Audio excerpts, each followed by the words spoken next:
Hi, this is Cheryl Swalgi from Astral Connections, and here with me I have Katharine Fahlman.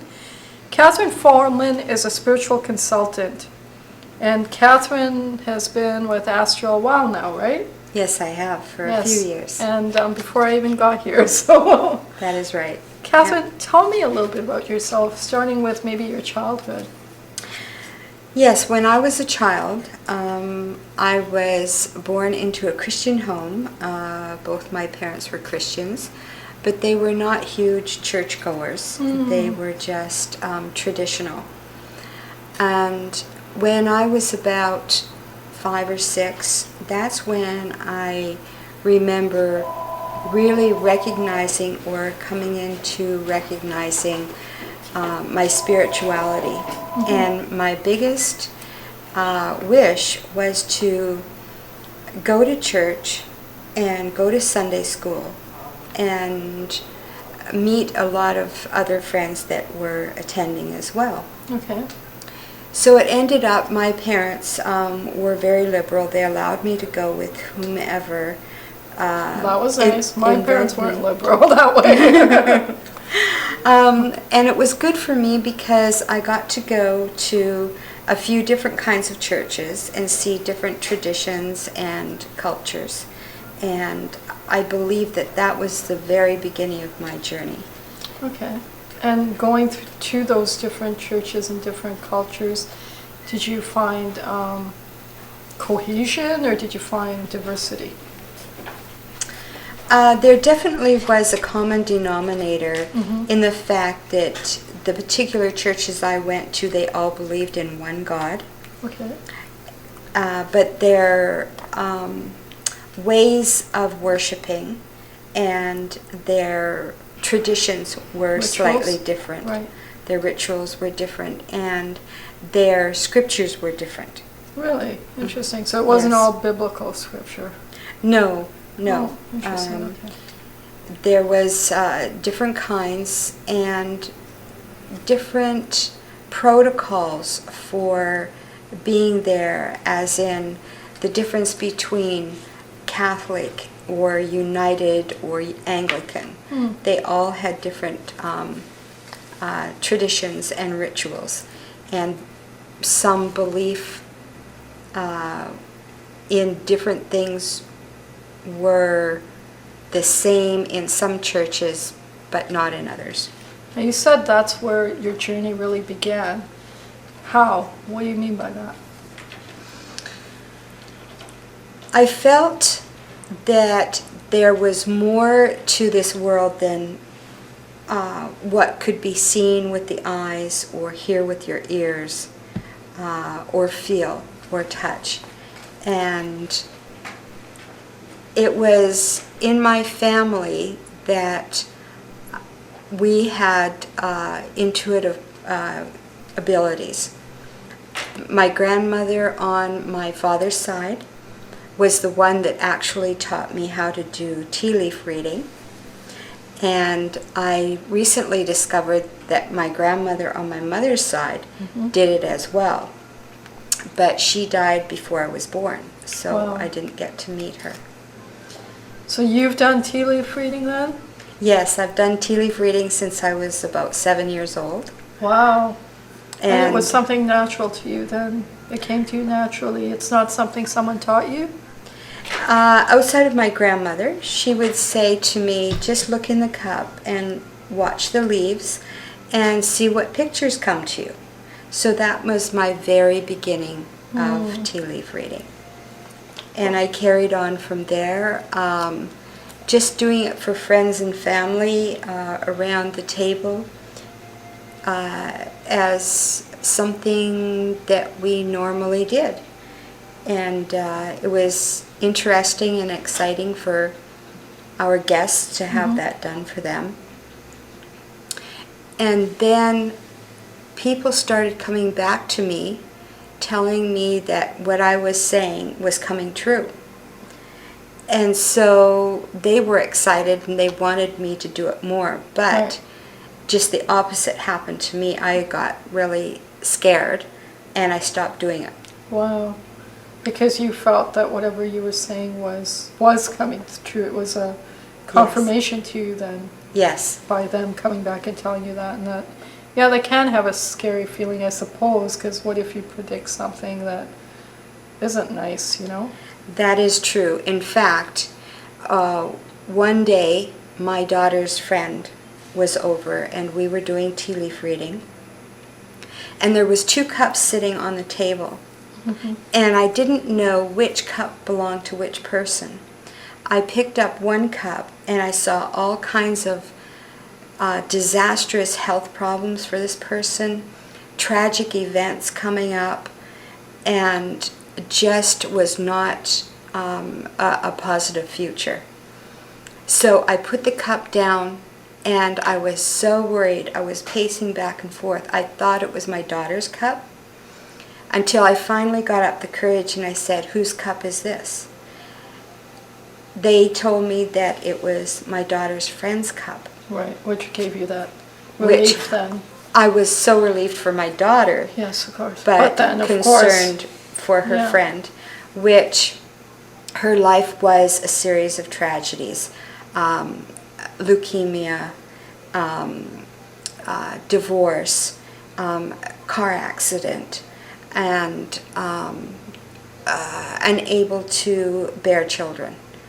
But miracle of miracles, she overcame each one of those events. Yeah. And needless to say, I did not read her cup that day. Wow. I did not. No, I couldn't do that. So it's very profound. Wow, that is So, profound. So then it makes you wonder, right? It makes you wonder, like, is it the reading that leads to the outcome, or is it the future that's in the leaves, right? Exactly, exactly. So if you're wondering, is it something that I would tell this person that would plant a thought, or is it already predestined? Yeah, it's predestined or free will then, the question rises, Yes, and I believe that it's both. Since I did not read her cup that day, I was not going to give her those thoughts to focus on, so that I had no part to play in that. But the fact that it happened anyways makes me think that it was her life, her life path. Yeah, that's a valid conclusion in that situation. So then, tea leaf reading. So it started with tea leaf reading, but then there's other gifts that you realized in yourself as well. Is that not correct? Yes and no. I prefer not to call them gifts. Okay, I know. I don't really know what term to give to. Right. The abilities. The abilities, yes. Yes. Okay. I believe that everyone has a natural ability to that start they are out aware with. or not aware of. Yes. That they can become more aware. They can become more aware of it. They can develop it. Everyone can develop it. Someone has more than others because it was born that way in their family. But definitely everyone has the opportunity and the ability to use their intuitiveness for their own benefit on a daily basis. See, I do tend to want to call them gifts, but then I say everyone has the same gifts. And whether we recognize those gifts or not, then that's in us, right? Yes. So that's how I look at it. Exactly. Yeah. I agree. Yeah. Yes. So, okay. So talk to me about those abilities then a little bit. Well, I guess the other part of what I believe is that everyone is on a journey. Okay. And people come into your life for a reason, everyone. Absolutely. And one thing leads to another. You never know what that person that you're meeting is going to do for you, or what part they're going to play in your life. Right. So there has been quite a few people that have affected my life path to lead where I am today. So you've had teachers or guides, you would call them? I've had friends. Okay. They all start out as friends. Excellent. And they introduced me to opportunities and possibilities and other people that offer teaching and different paths that are open to me. So I decided that I would like to follow the path of psychic mediumship. Okay. And some will debate that it's two different things, and that's quite possible. What's two different things? Being psychic or being a medium. Okay. And you feel they're the same? Yes? No, I don't. You feel they're different? Okay. Everyone has a different opinion on these two issues. Okay. Psychic, I feel, connects you with a person's energy. Okay. And everyone has an energy field or an aura. Okay. Mediumship is linking with spirits who have passed over. Okay. And I believe that it's two different ways of obtaining information or connecting with the beyond. What's your reason for coming to that conclusion? There must be a life experience that led you to that conclusion, and now you're going to have to share it with me. Yes, I'd be happy to. For a long time, I just did psychic work, which is through my tea leaf reading. I also learned to work with cards as well. And then I met someone who took me to a spiritualist church. And in the spiritualist church, one of their main focuses is mediumship, that we can talk to people in spirit and they can talk to us. Okay. And so when the opportunity arose for me, I took that opportunity and learned mediumship, which showed me the difference. Okay. And I believe that we all need to take a look at this ability because it really does serve a purpose to mankind. It helps people communicate and To better communicate with each other, even. yes, communicate with their loved ones who have passed, Right. and especially those that have left suddenly, that there was unfinished conversation. It that- helps the grieving process, I imagine, a lot. Absolutely, absolutely. And unanswered questions will sometimes get answered. And it's all done through love and spirituality. Now, I'd like to say that not every psychic is spiritual. Okay. There are definite signs of people walking their talk. Okay.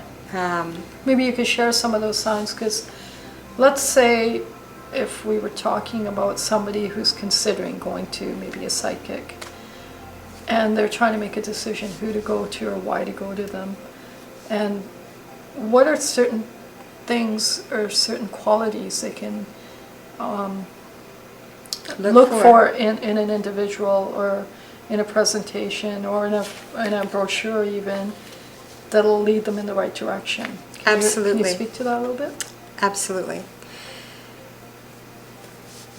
The first thing I want to say is that if a psychic is talking to you and telling you that you have a black cloud over your head, or that you need to pay them more money to remove a curse, those kinds of things are definitely not spiritual.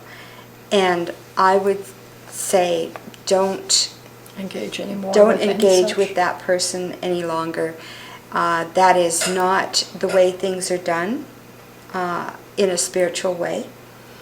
And you speak that with a lot of conviction, so is that training that's brought you here, or is that experience that's brought you here? It's training. Okay. I was lucky enough to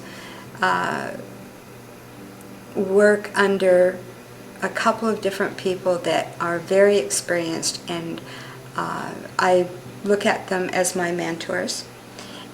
That was one of the things that they would emphasize in the training. Also, there are ways to do readings and ways not to do readings, which I also learned under them as well. So having the training behind me, I have also heard of experiences. For example, people would come to me after they have seen someone that has said, "Oh, you have a curse on you." They would come to me to have it removed. Oh, no. Well, unfortunately, these people have already got that thought planted.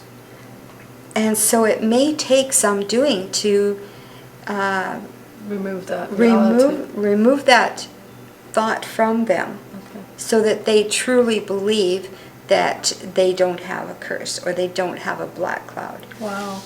That's quite serious then. Yes, yes. Oh, it can definitely damage people in the way they see life, the way they justify events in their lives. It can affect their whole path, right down to the career they choose, whether to get married or not, and these are huge decisions in a person's life. Right. So there's a huge responsibility that comes with being a medium or a psychic then. Absolutely. And the standards for mediumship or being a good psychic are definitely outlined.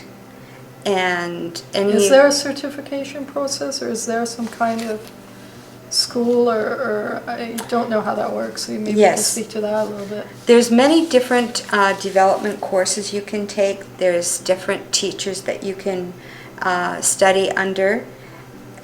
Some courses are quite short and will get you started if you are able to carry on from there. Other ones are quite lengthy. They can last up to 2 years. And they can be found in a lot of different locations as well. There is even universities or colleges that you can go to of psychic ability or mediumship. So I want to ask you, you mentioned scripture earlier, right? Yes. Have you studied scripture yourself? I have slightly. Okay. As a child, I would go to Sunday school. We would read the scriptures that pertain to that particular church. Okay. So it gave me a bit of a flavor of different kinds of belief systems. Okay. I believe that every scripture from every background has validity Absolutely. and substance. Absolutely. The main focus that I have read about and understand is that they want everything for your best and highest good. And as long as that is the basis of your belief system, with no harm to anyone, I believe that everyone is entitled to worship in their own way. Okay. My reason for asking the question was specifically due with certain scriptures that deal with the subject of divination. Yes, Would you be able to speak to that a little bit? absolutely. Will you help me? In different scriptures, you will see different passages that refer to the same thing, only using different vocabulary. For example, the first thing that comes to my mind is in the Bible, they refer to prophecy, which there's a number of prophets mentioned in the Bible. Right. I feel that this is not very different from prophecy. Okay. It's only referred to in different words. Okay. The other thing is healing. Okay.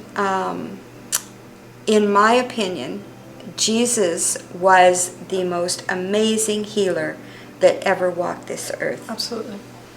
He could even raise people from the dead. Absolutely. But as I recall, he also said, and as I do, so you can do as well. Yes, he did. And so back in those days, as I understand it, they wanted to keep the power to a select few. The priests, the kings, and people of higher status. But what caused divination to be forbidden in the Old Testament then?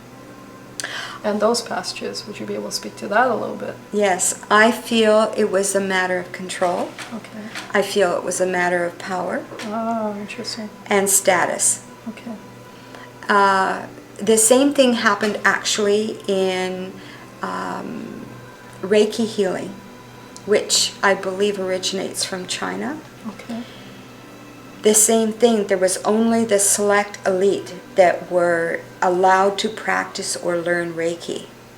And eventually down through the generations, there was fewer and fewer people that could do it. And there was more and more people that needed it. So they decided that this energy healing practice would be passed on to more and more people. As so it has come today that anyone can go and learn the Reiki. Right. And become a Reiki master. That's right. And so it should be. Absolutely, yeah. I feel that everyone should be empowered. Be able to heal themselves and if they can help And their loved others. ones. Absolutely. Exactly. So that is a common story in a couple of different scriptures. Mm-hmm. And I'm sure there's more. Right. Thank you for sharing that viewpoint with me. So Katharine Fahlman is a spiritual consultant. Yes, Can you ma'am. speak about that a little bit? What is a spiritual consultant, and what, when they come to see you, does Katharine Fahlman do for a client? When someone comes to me, they come to me for different reasons. Okay. Commonly that they're having strife in their life, they're having problems and they're needing some support, they're needing some encouragement, they're needing some optimism in the events that are coming up for them. Mm-hmm. There may be some major decisions that they're going to have to make, and they are just needing some guidance and some insight. And I feel what I do is give them an edge on life that will arm them with knowledge and focus that will help them through the tough times, and when it comes to making major decisions, that they have choices and they have some information that will help them make that decision. Okay, that's helpful. Now let's talk a little bit about the fall equinox. Yes. Because, I want you to speak a little bit about that and that celebration and what it's all about, if that's okay with you. Absolutely. The autumn and the fall is my favorite time of year. Okay. For a couple of different reasons. Okay. One is when I got married, and so it was a favorite time that I chose. And I love the colors, the leaves, the golden and the red and the yellow, all being so vibrant. That's the natural turn of events. Mm-hmm. It also means to me that it's a time of reaping what we've sowed. And those that have grown gardens simply over the summer are doing their canning, they're harvesting their crops, they're bringing in all the abundance that they have. It's a time for abundance. I like that. Absolutely, a time for abundance. And it's a time for Thanksgiving. Okay. We have so many things to give thanks for that we don't even think about on a day-to-day basis. Mm-hmm. There are people that are alive. That's a very simple factor, and they are so glad to be alive.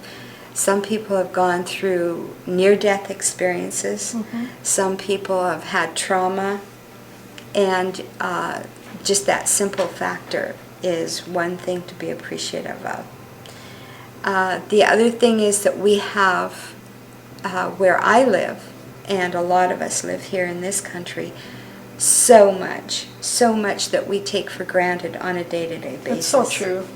It's so true. I mean, there's Yes. so many people in other parts of the world who don't have, even a percentage of what we have. Exactly. Yeah. Just the fact that if you have a roof over your head and food to eat is huge in other countries. And that you are well. If you have good health, you are blessed.